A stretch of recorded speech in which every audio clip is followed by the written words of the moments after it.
des Et voyous, oui, mais c'est ce que des j'allais voyous t'expliquer. français Voilà, en prison et bien sûr, ont été bien sûr. libérés par la Gestapo qui ont travaillé pour eux. Et oui, Et c'était absolument. l'âge d'or du banditisme français. Ils raquettaient tout le monde. Voilà, il a écrit des tonnes de bouquins là-dessus. Et en fait, si tu veux, l'histoire, c'est qu'avant que toute cette histoire de French Connection commence, ça a commencé pendant la guerre. C'est-à-dire que pendant la guerre, pendant le maquis, c'est-à-dire la résistance française, tu avais deux camps. Tu avais donc en gros l'extrême droite, pas l'extrême droite de Pétain, pas ceux qui étaient proches d'Hitler, mais ceux qui étaient de droite avant, si tu veux.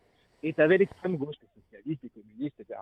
Et pendant le maquis, tous ces braves gens se sont retrouvés ensemble à lutter contre un ennemi commun qui était les Allemands. Et donc, ces gens-là, qui étaient donc pas des juifs, évidemment, là, pour la plupart, et ben, quand ils se sont fait choper, ils étaient envoyés dans des camps de travail, non pas dans des camps d'extermination. Et c'est là qu'à la fin de la guerre, pendant qu'il y a eu la libération, il y avait des Corses qui étaient emprisonnés dans les camps de travail. Et en fait, les Corses étaient affiliés à une certaine, dans un certain camp précis dont j'ai oublié le nom. Ils nettoyaient en fait les locaux des chimistes qui travaillaient justement sur toutes ces recherches médicamenteuses, dont l'héroïne, etc. Et donc, ils ont récupéré les formules des chimistes allemands. Et c'est comme ça qu'à Marseille, ils ont fait travailler des chimistes parce qu'ils avaient chopé la formule que personne Incroyable. n'avait. Eh ben,